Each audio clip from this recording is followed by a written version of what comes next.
महापुराण आयोजन संपन्न हुआ है, क्या कहना चाहिए? ओम नमः शिवाय।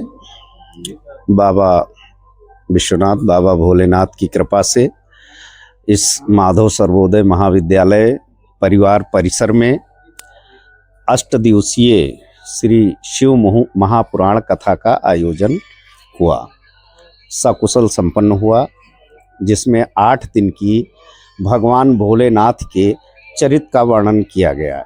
इस कथा में कथाव्यास श्री पंडित अनिल पराशर सीहोर वाले अवंतिका नगरी से पधारे थे। उन्होंने अपनी रसमयी वाणी से यहाँ के इस क्षेत्र की जनता को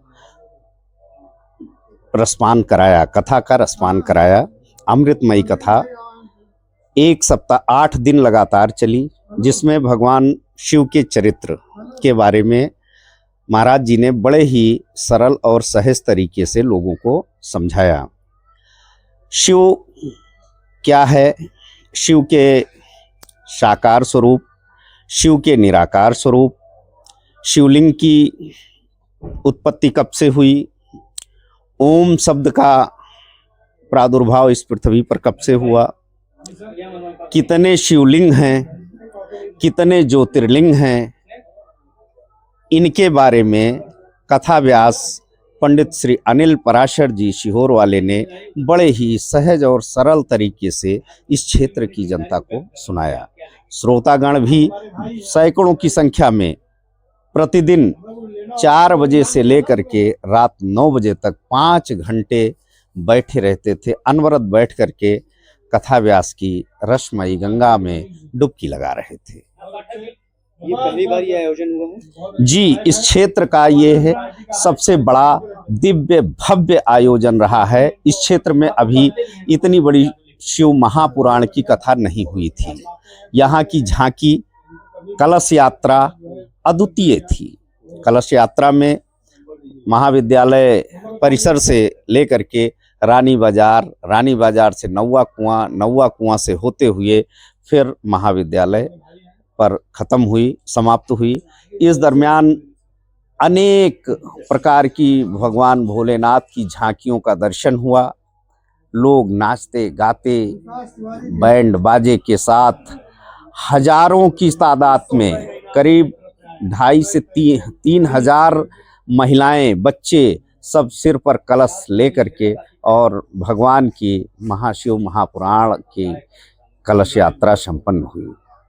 कहाँ से ये प्रेरणा मिली आपको कि ऐसा कार्यक्रम करना चाहिए? भगवान भोलेनाथ की कृपा इस पाठक परिवार पर, माधव सर्वोदय परिवार पर अनवरत बनी हुई है। अभी 3 वर्ष पहले हमने श्रीमद् भागवत कथा का आयोजन किया था और घर में ही, हमारे इस परिसर में ही भगवान भोलेनाथ का एक दिव्य भव्य मंदिर स्थापित है, जो कि बहुत पुराना है। मिलिट्री मैप के ज़माने का वो शिवलिंग यहाँ स्थापित है। उसका जीर्णोद्धार हुआ 10 वर्ष पहले। तब से मन में ये है परिकल्पना चल रही थी कि इस प्रांगण में विद्यमान भोलेनाथ को शिव महापुराण की कथा सुनाई जाए। सनातन भाइयों को क्या संदेश देना चाहिए? समस्त सनातनियों के लिए हमारा संदेश है कि भगवान शिव इस राघवेंद्र सरकार की नगरी अयोध्या में या संपूर्ण विश्व में जितने भी सनातनी हैं, उनको एक ही संदेश है कि वो शिव की भक्ति करें, शिव की आराधना करें। क्योंकि शिव ही शरीर में विद्यमान है। आत्मा तत्व स्वरूप शिव है। शिव जब तक रहेगा तब तक हमारा शरीर है। शिव जिस दिन चला जाता है उस दिन हमारा शरीर शव बन जाता है। शुभ नाम आपका? डॉक्टर शिशिर मिश्रा।